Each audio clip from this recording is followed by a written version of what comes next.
नमस्कार, news watch India देख रहे हैं आप। मैं हूं आपके साथ सुरभि राजपूत। बुलेटिन की शुरुआत करते हैं। दिल्ली की सड़कों पर धड़ल्ले से चल रहे बेलगाम ई रिक्शा। आप देख सकते हैं एक 12 साल का बच्चा कैसे हाईवे पर ई रिक्शा चला रहा है। ट्रैफिक कानून व्यवस्था की धज्जियां और कैसे उड़ाते हैं। कोई ई रिक्शा चलाने वाले बच्चे से पूछे। हसनपुर डिपो से आगे आनंद विहार जाने वाले रोड फ्लाईओवर के नीचे रेड लाइट पर जहां अक्सर दिल्ली ट्रैफिक पुलिस तैनात रहती है, वहीं ये बच्चा लाइसेंस की बात तो दूर बिना नंबर प्लेट ई रिक्शा लेकर अपनी और दूसरी की जान से खेलने का काम कर रहा है। ना इसे अपनी जान की परवाह, ना किसी के दूसरे की जान की परवाह। एक नए हादसे को दावत दे रहा है। अब देखना यह है कि ट्रैफिक पुलिस इसको लेकर क्या कार्रवाई करती है। तो कर्नाटक उडुपी जिले से और केरल के कोची जिले से गिरफ्तार किए गए 2 संदिग्धों के बाद सुल्तानपुर अलर्ट पर है। बताया जा रहा है कि शिपयार्ड में काम करने वाले जिन 2 संदिग्धों को गिरफ्तार कर जेल भेजा गया है वो सुल्तानपुर के रहने वाले हैं। आरोप है कि इन दोनों ने जहाज निर्माण के विवरण, पोत संख्या सहित तमाम गोपनीय जानकारी पाकिस्तान के इन नंबरों पर सेंड की है। वहीं दोनों की गिरफ्तारी के बाद परिवार में कोहराम मचा हुआ है। इतना तो हमको मालूम, जब पुलिस आई तो पता चला है। हाँ, क्या पता चला? पता ये चला है, बोल रहे थे तो कि एक लड़की है। वो पहले मुझे पता था, मतलब दवा जब मोबाइल जमा हुई है उनकी, तो मैं दवा को जा रही थी, तो मैं फ़ोन की मुझे पैसा चाहिए, तो लंच करने के लिए निकले थे, तो वहाँ पुलिस आई, मतलब वहाँ कन्फर्म आया कि आपको बुला रहे हैं, तो गए, तो उनको ले गए वहाँ पुलिस स्टेशन ले गए। तो वहाँ पे जो है उनका फ़ोन फ़ोन रख लिया गया। बोले कि ये क्या कर रहे थे? बोल दिए हाँ सर, मुझसे गलती हुई, एक लड़की है मुंबई की, बोली मैं सुपरवाइज़र हूँ उस पे की, तो वो शिप का नंबर भेज दिए थे, यही बात है। और तो फिर हमको पता चला, मुझे बोला कि ऐसा-ऐसा बात है। हम पहले क्यों नहीं बताया, हमको तो पता नहीं था। तो हम बोले को वो पुलिस वाला बोले फ़ोन दे दिया जाएगा। तो ये लड़की हमारी रो रही थी उसके लिए कि आ जाओ पापा, आ जाओ। 6-7 महीने हो गया थे गए हुए, तो ये लड़की के लिए आए थे। तो यहाँ 29 अक्टूबर को यहाँ आए थे। तो रामपुर में सुबह खाना बनाने के दौरान कलयुगी पति ने पत्नी की गोली मारकर हत्या कर दी। इसके बाद वो दूसरे की छत पर चढ़ गया। मौके पर पहुंची पुलिस ने उसे पकड़ने की घंटों मशक्कत पर वो नहीं उतरा और तमंचा हवा में लहराते हुए फिल्मी अंदाज में फायरिंग करता हुआ सैफनी के रायपुर मजरा गांव में पति ने पत्नी की गोली मारकर हत्या कर दी है। आरोपी दूसरे घर के छत पर चढ़कर तमंचा लहराता हुआ नजर आया। हालांकि पुलिस ने अब आरोपी को गिरफ्तार कर लिया है। देखिए, ग्राम रायपुर मजरा थाना स्टेफनी निवासी रामवीर द्वारा अपनी पत्नी शीला की गोली मारकर के हत्या कर दी गई। इस संबंध में विधिक कार्रवाई की जा रही है। जहां तक अभियुक्त का सवाल है, अभियुक्त घटना कारित करने के बाद एक छत पर चढ़ गया था और उसको सेफली उस छत से उतार लिया गया है और विधिक कार्रवाई की जा रही है। क्या सर इसमें क्या मुकदमा दर्ज हुआ है? हाँ, अभियोग पंजीकृत कर नियमानुसार विधिक कार्रवाई की जाएगी। हत्या का कारण पता चला सर, कुछ जांच में अभी तक? तो ये जांच का विषय है, किंतु जैसा कि जो प्रारंभिक जानकारी मिली है वो उसका अपने पत्नी से विवाद रहा। तो गाजियाबाद की साइबर क्राइम टीम ने real 11 fantasy gaming mobile app के पेमेंट गेटवे को हैक कर 1.01 करोड़ रुपए की धोखाधड़ी करने वाले अभियुक्त उत्सव मंडल को गिरफ्तार किया है। अभियुक्त कंप्यूटर साइंस के बीटेक की पढ़ाई कर रहा है, जिसने अपने मोबाइल के माध्यम से ट्रांजैक्शन ट्रांसफर कर हजारों फर्जी विड्रॉ किए थे। पुलिस ने आरोपी के पास से एक मोबाइल फोन बरामद करते हुए 25 लाख रुपए की राशि कोर्ट के माध्यम से रिकवर कराई। आरोपी के द्वारा जुलाई 2024 से नवंबर 2024 के बीच लगातार तकनीकी छेड़छाड़ कर लाखों रुपए की अवैध कमाई की गई थी। साइबर क्राइम टीम ने तकनीकी सर्विलांस के आधार पर आरोपी को गाजियाबाद से गिरफ्तार किया है। ये थाना साइबर क्राइम के वर्ष 2024 नवंबर में मुकदमा अपराध संख्या 336/24 पंजीकृत किया गया था, जिसमें साइबर क्रिमिनल्स के द्वारा रियल 11 मोबाइल गेमिंग ऐप के पेमेंट गेटवे को हैक करके करीब 1 करोड़ से अधिक की धोखाधड़ी की गई थी। इस संबंध में थाना साइबर क्राइम द्वारा पूर्व में 3 अभियुक्तों को गिरफ्तार किया जा चुका है। आज इस केस का मुख्य अभियुक्त उत्सव मंडल गिरफ्तार किया गया है। इसके द्वारा पूछताछ में बताया गया है कि ये वर्तमान में असम सिलीगुड़ी असम से बीटेक कंप्यूटर साइंस में कर रहा है, फाइनल ईयर का स्टूडेंट है। इसके द्वारा रियल 11 मोबाइल गेमिंग ऐप के वेबसाइट को पेमेंट गेटवे को हैक कर लिया गया था। उसके बाद इसने अपने जान पहचान के लोगों, अपने परिवार के सदस्यों के नाम से आईडी बनाई और उसमें जो पैसा ये इन्वेस्ट करता था उसको मल्टीपल टाइम में इंक्रीज करके पेमेंट गेटवे पे रिफ्लेक्ट करता था। उसके बाद इस पैसे को वापस इन्हीं अकाउंट में विड्रॉ कर लिया करता था। इस तरीके से लगभग 4 महीने के स्पैन में इसके द्वारा जो है 1 करोड़ 1 लाख रुपए के आसपास की धोखाधड़ी की गई थी। तो बदायूं के बिलसी थाना क्षेत्र के फकीराबाद गांव में दहेज की खातिर महिला की गला दबाकर हत्या कर दी गई। हत्या करने के बाद आरोपियों ने महिला की घर से लगभग भी 200 मीटर की दूरी पर एक घर में फेंक दिया। बता दें कि मृतक महिला शिखा पुत्री महेश निवासी रामपुरा बुजुर्ग थाना भमौरा जिला बरेली के ने पुष्पेंद्र पुत्र ब्रजेश निवासी फकीरबाद थाना बिलसी के साथ लगभग 1 साल पहले की थी। सूचना के बाद बिलसी थाना पुलिस मौके पर पहुंची और बिलसी थाना पुलिस ने सबको कब्जे में लेकर पोस्टमार्टम के लिए भेजा। फिलहाल मृतिका के परिवार में मौत के बाद से ही कोहराम मचा हुआ है। तो बिलसी में अचानक से आसमान से गिरी बर्फ की सिल्ली। सुबह 9 बजे भट्टे पर काम करने वाले लोग बाल बाल बचे। बर्फ के टुकड़े जैसे दिखने वाले पदार्थ को देखने के लिए लोगों की भीड़ इकट्ठा हो गई। भट्टे पर काम करने वालों का कहना है कि अचानक आसमान में तेज आवाज में कोई टुकड़ा गिरा। लोगों के बीच बर्फ जैसे टुकड़े गिरने से लोगों में कोहराम मच गया।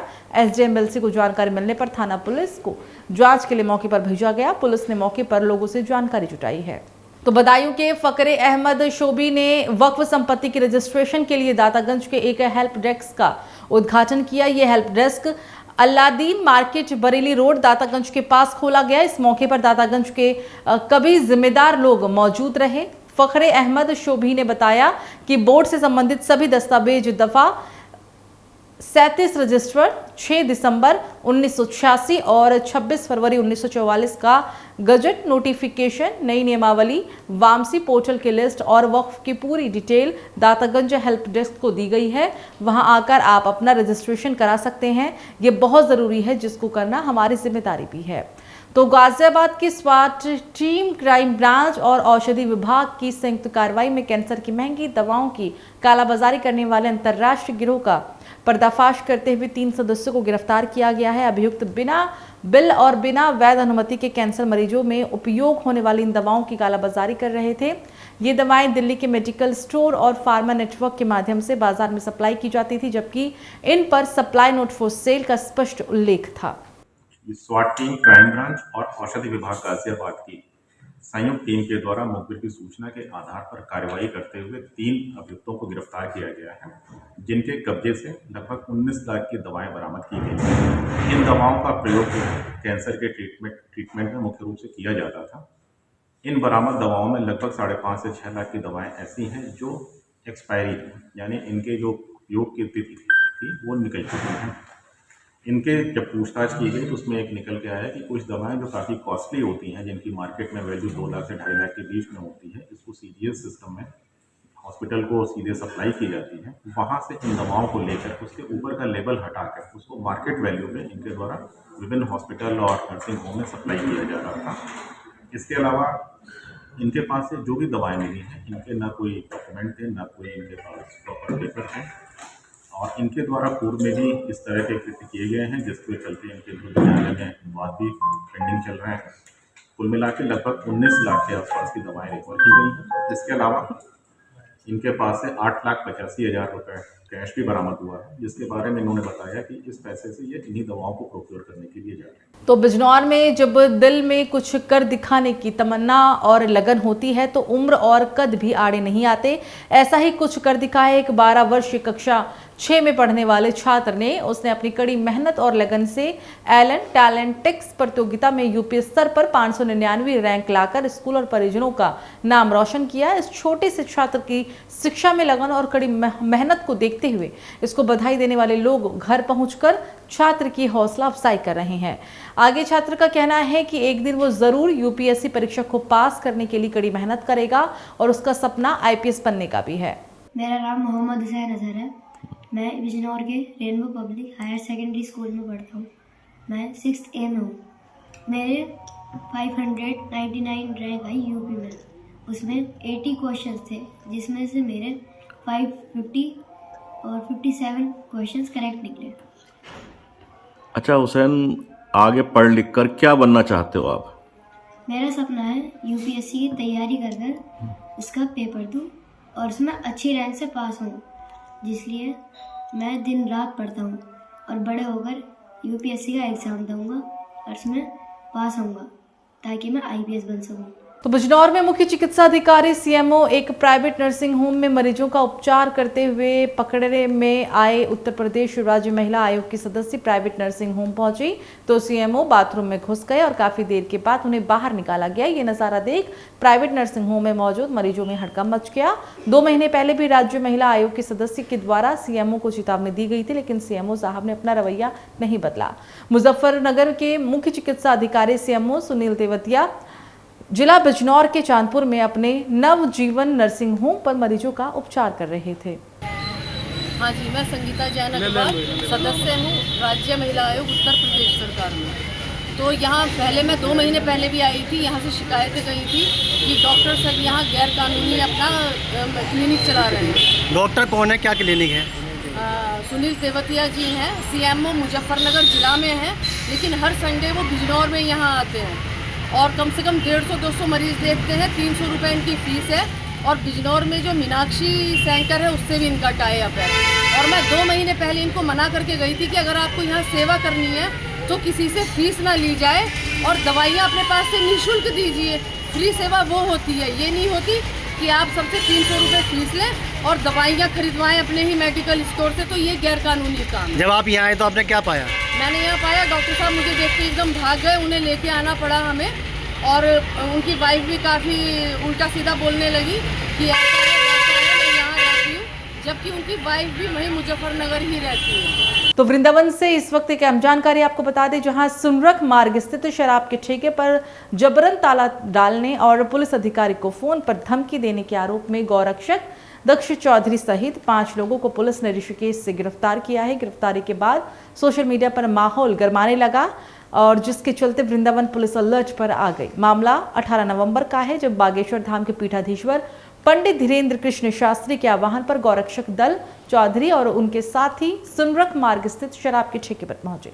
उन्होंने ठेके की शटर गिराकर जोरदार विरोध प्रदर्शन किया। स्थानीय शराब दुकानदार की शिकायत पर सेल्समैन ने 5 नामजद और करीब 15 अज्ञात लोगों के खिलाफ एफआईआर दर्ज कराई थी। इसके बाद मामला लगातार तूल पकड़ने लगा।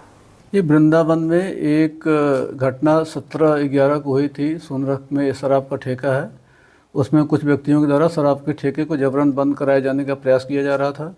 इसमें कोतवाली वृंदावन में एक अभियोग पंजीकृत किया गया था।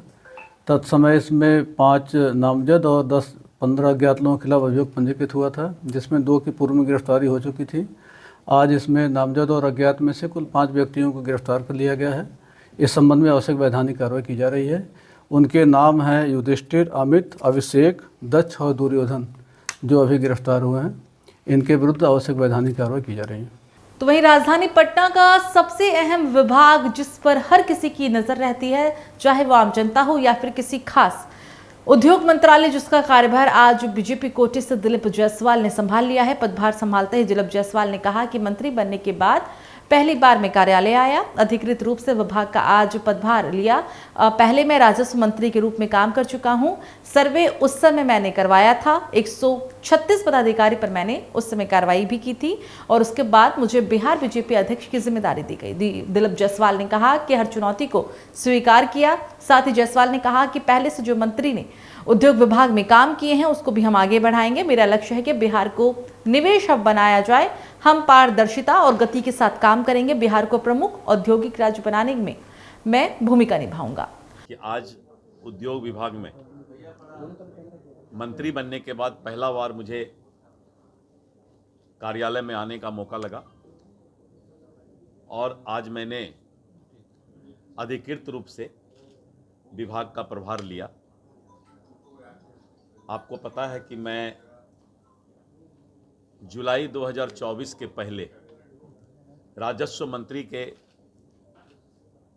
रूप में काम कर चुका हूं और जब राजस्व मंत्री का दायित्व मैंने लिया था तो उस समय 100 वर्ष के बाद सीएस सर्वे, कैथेड्रल सर्वे के बाद बिहार में ज़मीन का सर्वे शुरू हुआ था और बहुत ही गंभीर परिस्थिति से उस सर्वे की शुरुआत हुई। लोगों के बीच काफ़ी बेचैनी हुआ और आपने देखा कि विभाग के भी बहुत सारी शिकायतें उस समय आना शुरू हुआ था। मैंने करीब 136 पदाधिकारी पर कार्रवाई किया था और राजस्व विभाग के बारे में जिस तरह का माहौल बना हुआ था, अपने ईमानदार छवि से प्रयास किया कि मैं उसको सुधार लाऊं। उसके बाद केंद्रीय नेतृत्व ने बिहार विधानसभा का चुनाव और उस समय अध्यक्ष का कमान, बिहार स्टेट चीफ का, प्रेसिडेंट का कमान मुझे मिला और मेरी चुनौती थी फिर एक बार एनडीए की सरकार और केंद्रीय नेतृत्व ने, प्रधानमंत्री श्री नरेंद्र मोदी जी ने, श्री जेपी नड्डा जी ने, श्री अमित शाह जी ने मुझ पर विश्वास किया और भारतीय जनता पार्टी का कमान मेरे हाथों में दिया। तो बिहार सरकार में बीजेपी कोटे से कृषि मंत्री बने राम कृपाल यादव ने अपना कार्यभार संभाल लिया है। कार्यभार संभालते ही उन्होंने कहा कि कृषि विभाग काफी महत्वपूर्ण विभाग है और बिहार की अर्थव्यवस्था की रीढ़ है। उन्होंने कहा कि बिहार में फिलहाल कोई भी इंडस्ट्रीज नहीं होने के कारण बिहार के विकास के लिए कृषि का विकास होना बेहद जरूरी है। सभी लोगों को मेरा प्रणाम, आप सब लोगों का स्वागत भी है। आज मैं सबसे पहले आभार व्यक्त करना चाहता हूं अपने नेतृत्व का और माननीय मुख्यमंत्री जी का, जिन्होंने मुझे एक बड़ी जिम्मेवारी दी है। कृषि विभाग बहुत ही महत्वपूर्ण है और यूँ समझिए कि हमारे प्रदेश की अर्थव्यवस्था का रीढ़ है और ये दायित्व आप सब लोगों के सहयोग से, सभी लोगों के सहयोग से मैं कोशिश करूंगा कि जो दायित्व माननीय मुख्यमंत्री ने मेरे कंधों पर दिया है, किसानों के हित के लिए, खेत में उत्पादन बढ़े, उनकी क्षमता और बढ़ा सके, उनकी आमदनी और बढ़े, इसके लिए प्रयास करूंगा। तो बुलेटिन में फिलहाल मेरे साथ इतना ही। नमस्कार।